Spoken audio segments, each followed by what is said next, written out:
Hello, and this is Bug-Ass Reviews, and today I'm going to be doing a review on the Star Wars Black Series 40th Anniversary Obi Wan Kenobi figure. And I regret that this is probably going to be the last Star Wars 40th Anniversary video I do, because it's taken me forever just to find this figure from Wave 1, because Hasbro discontinued the 40th Anniversary line.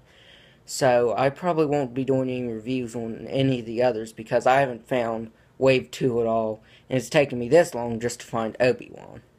So it bums me out too, but hopefully once the Last Jedi comes out, I'll be able to review some more Star Wars 6-inch figures for all the viewers. So before we take a look at Obi Wan, let's take a look at the only accessory that he comes with, his lightsaber. So I think this looks really nice. Especially the hilt. It's got a lot of detail on it. Looks really nice. It's got a lot of sculpting on it too. Lots of sculpting detail. I like the black and the silver collar. But what bums me out about this the most is that the blade is removable from the hilt. And you can hook it in on his Obi-Wan's belt right here. Well, when I took this out of the package, it just snapped off. So this lightsaber is actually glued together. So that does bother me.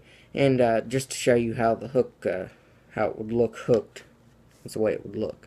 It looked really nice like that, but I had to glue it back on. So that does bum me out that the blade is no longer removable. But the lightsaber fits nicely in his right hand. It fits really nicely, and it's nice and tight. And he can't really bend that much at the elbows, so you can't really get him in a lightsaber holding pose with both hands like that. He can just do that.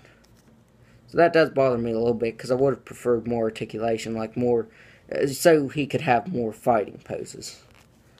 But for the face sculpt, I think it looks amazing. I think it looks like Sir Alec Guinness. I really think it does. I think all the details came out nicely. I think his hair's sculpted nicely too, but I think it's a little too brown because it's kind of like brownish gray, but I think it needs to be just a little bit more gray. Just in my opinion, I think it could be just a little more gray. But his tunic is sculpted really nicely. It's got a texture to it too. It's got kind of like a denim texture to it.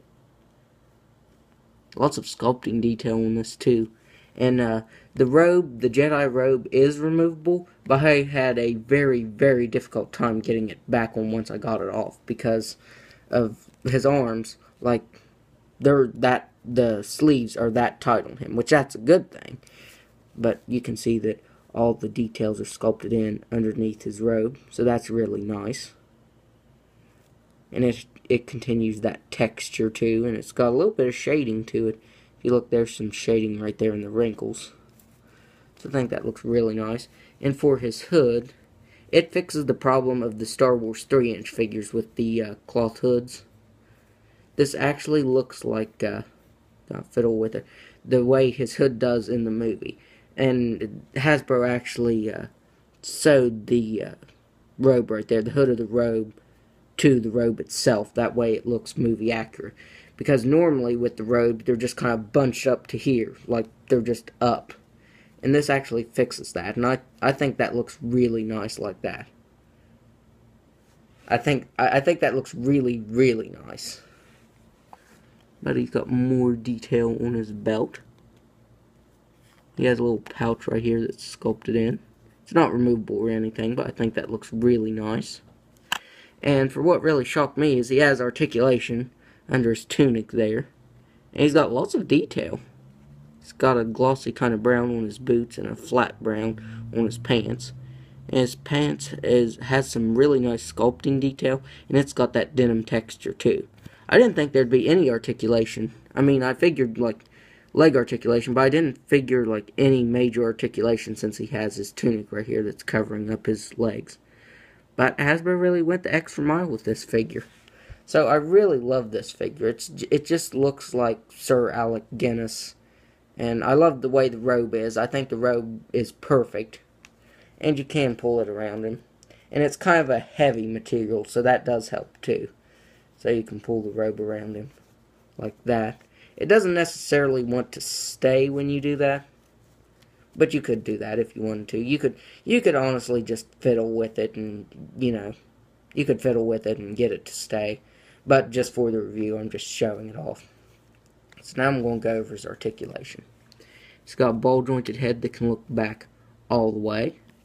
He can look down all the way. He's got ball jointed shoulders that move out very far. He's got a single jointed elbow. And he's got a swivel at the wrist that can move up and down and side to side.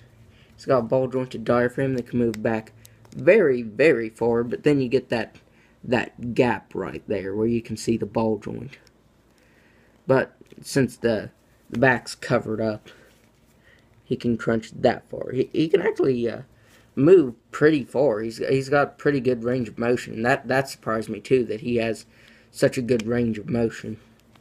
And under his tunic, I'll just have to hold it up like that, he can kick that far forward, that far back. He's got a swivel at the thigh. He's got a double jointed knee. I'll just do it like that. He's got a double jointed knee.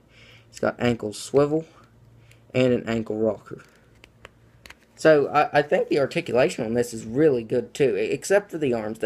It's kind of a nitpick, honestly, but I really wish that he could hold the lightsaber in both of his hands. That way you could get like a really epic pose, because I really love posing my figures around. I do ACBA kind of shots. I suppose, let me see here if I can get him to hold it in both hands. Nope, not going to work. I thought maybe I could get it to work for the review, but of course I couldn't. And he can stand well on his own too. The robe and the tunic, and even holding his lightsaber doesn't hinder his articulation any. Like, it doesn't hinder his foot articulation. He can stand perfectly by himself. And for size comparison, here Obi Wan is next to Luke. I think the height difference is really good. I think it's perfect. Of course, Luke won't stand up. There. So there's Obi Wan compared to Luke. And then here is Obi Wan compared to C-3PO. There. I did forget that I did get this Wave 2 figure. I did forget about that. But honestly, that was just kind of like a 1 in a million thing in my area, honestly. So here Obi Wan is next to C-3PO. So overall, I would highly, highly recommend this figure because it's really nice. It's got lots of sculpting detail. It's got good articulation and likeness. That's a big selling point for me, is likeness. Because if it doesn't look like the actor or actress, I don't really like it. But Hasbro did a really good job of making this look like Sir Alec Guinness. So I would highly recommend this figure. So that's my review. And if you like this review, be sure to hit the like button and subscribe to my channel. Thanks for watching.